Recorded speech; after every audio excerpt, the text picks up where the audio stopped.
네, 친구들 안녕하세요. 어제 처음으로 말씀을 함께 읽어봤는데 여러분들 어땠는지 모르겠습니다. 재미있었든지 지루했던지 무엇보다 중요한 것은 우리 친구들이 꾸준하게 말씀을 매일매일 읽는 거예요. 그 말씀을 읽고 또 느낀 것들, 또 깨달은 것들을 가지고 또 기도하고 또 그렇게 살아갈 수 있도록 기도할 때 우리 친구들이 날마다 더 하나님이 기뻐하시는 친구들이 될 줄 믿습니다. 우리가 어제는 1일째 말씀을 읽었는데 오늘은 3일이죠. 그래서 우리가 2일째 말씀을 잠깐 읽고 정리한 다음에 오늘 말씀을 같이 읽어보려고 해요. 먼저 9절부터 18절 말씀을 같이 읽어보도록 하겠습니다. 참 빛이 있었습니다. 그 빛은 세상에 와서 모든 사람을 비췄습니다. 참 빛이 되신 말씀이 세상에 계셨습니다. 세상은 그분을 통하여 지음을 받았는데도 그분을 알지 못하였습니다. 그분은 자기의 땅에 오셨으나 그의 백성들은 그분을 영접하지 않았습니다. 그러나 누구든지 그분을 영접하는 사람들, 그분의 이름을 믿는 사람들에게는 하나님의 자녀가 되는 자격을 주셨습니다. 그 좋은 가문에 태어난 사람들만 하나님의 자녀가 되는 것이 아닙니다. 또한 어떤 사람들의 계획이나 바람에 의해서 그리고 그들의 조상으로 말미암아 하나님의 자녀가 된 것도 아닙니다. 다만 그들은 하나님 자신이 그들의 아버지라는 사실 때문에 하나님의 자녀가 된 것입니다. 말씀이 사람이 되셔서 우리 가운데서 사셨습니다. 우리는 그분의 영광을 보았습니다.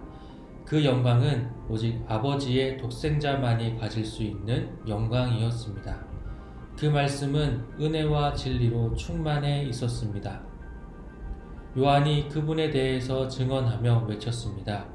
내가 전에 내 뒤에 오시는 분이 계시는데 그분이 나보다 더 위대하신 것은 내가 태어나기 전에 존재하셨기 때문이다 라고 말했는데 이분이 바로 내가 말한 그분이다. 그분의 충만하신 것에서 우리 모두는 넘치는 은혜를 받았습니다. 그것은 율법이 모세를 통해 주어졌지만 은혜와 진리는 예수 그리스도를 통하여 왔기 때문입니다. 지금까지 하나님을 본 사람은 아무도 없었습니다.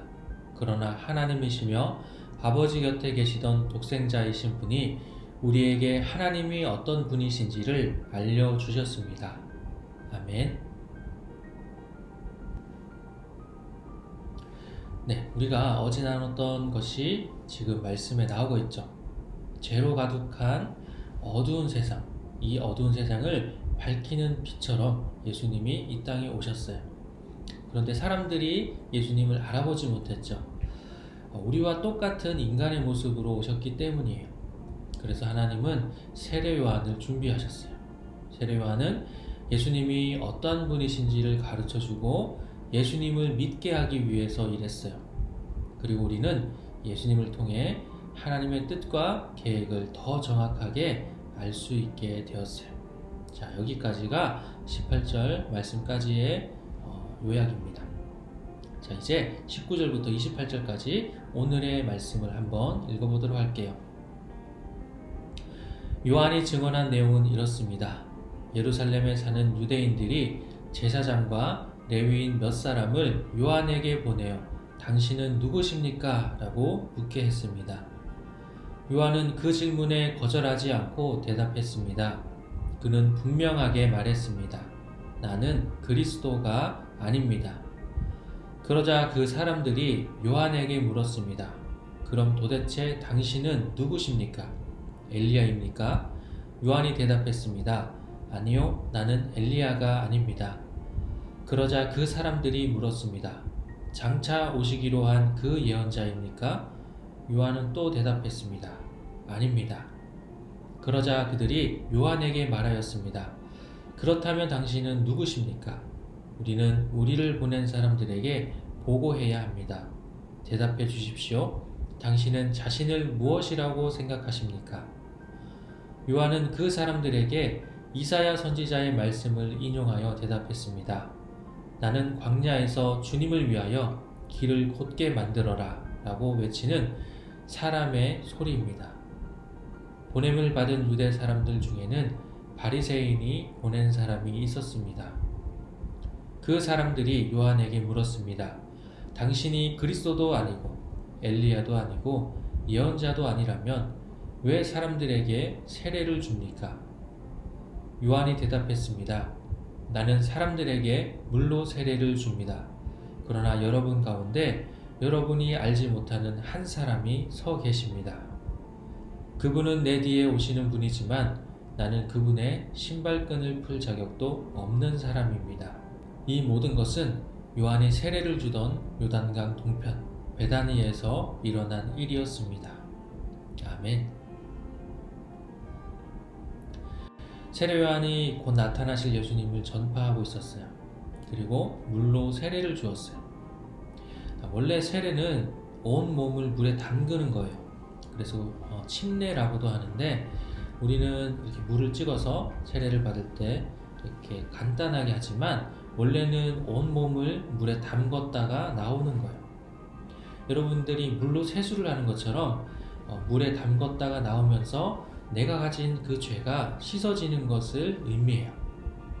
예수님이 이 땅에 오신 이유가 뭐였죠? 우리를 죄에서 구원하시기 위해서였어요. 요한은 세례를 주면서 예수님에 대해서 그리고 예수님이 하실 일에 대해서 이렇게 알려주는 거였어요. 열심히 자신의 사역을 할 때 세례 요한이 많은 사람들에게 알려지게 됐어요. 유명한 사람이 된 거예요. 인기가 아주 많아졌어요. 그러다 보니까 사람들이 혹시 세례 요한이 구약 성경에서 얘기했던 메시아 그리스도이신가? 라는 생각을 하기 시작했어요. 요한은 예수님이 오실 길을 준비하는 사람일 뿐이었죠. 그런데 이걸 다 이해하지 못하는 사람들이 있었던 거예요. 이거는 유대의 종교 지도자들도 마찬가지였어요. 마치 세례 요한을 이단처럼 생각한 거예요. 세례 요한의 정체를 밝히기 위해서 이 사람들을 보냈어요. 당신은 누구입니까? 라고 이렇게 묻고 있죠. 당신의 정체가 뭐냐는 거예요. 진짜로 메시아 그리스도라도 되는 거냐? 라고 이렇게 묻는 거죠. 아니면 네가 위대한 선지자 모세와 같은 아니면 엘리야 같은 사람이라도 되는 거냐? 라고 이렇게 말하고 있어요. 만약에 요한이 그래 나도 그런 위대한 사람들과 같은 위대한 사람이야 라고 대답했다면 어떻게 될까? 붙잡혀갔겠죠. 하지만 세례 요한은 자신의 해야 할 일에 대해서 너무나 잘 알고 있는 사람이었어요. 예수님을 준비하기 위한 일에만 열심히 일했어요.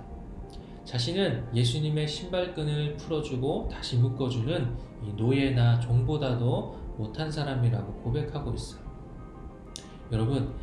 여러분은 우리 오늘 말씀을 읽으면서 어떤 것을 새롭게 알게 되었나요?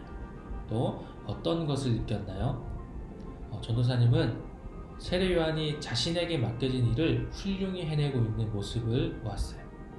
예수님을 전파하고 또 세례를 주면서 자신도 모르게 유명한 사람이 됐잖아요. 많은 사람들이 따라다녔어요. 그렇게 되다 보면 좀 우쭐해질 수도 있고 난 정말 대단한 사람이야 라고 그런 생각을 할 수도 있었을 텐데 예수님의 길을 준비하는 사람으로서 자기의 역할을 잊지 않았어요. 우리 친구들도 때로는 칭찬받을 때도 있고 또 다른 친구들보다 더 잘하는 것이 있어서 주목받을 수도 있어요. 하지만 그것 때문에 나 대단한 사람이야 라고 교만해지면 안 돼. 하나님은 우리 친구들이 세례 요한처럼 해야 할 일을 잘할 때 기뻐하세요. 매일매일 잊지 않고 하나님의 말씀을 읽을 때 하나님이 기뻐하시는 우리 친구들이 될 줄 믿습니다. 오늘도 말씀을 읽고 내가 느낀 것 또 깨달은 것 가지고 하나님 말씀 주신 것처럼 살아갈 수 있도록 주님 도와주세요 라고 기도하는 거 잊지 마세요. 그리고 단톡방에 선생님들과 친구들과 함께 여러분들이 느낀 것들 같이 나눠보길 바랍니다. 자, 오늘은 여기까지 하고 내일 또 다시 만날게요. 자, 우리 친구들 안녕.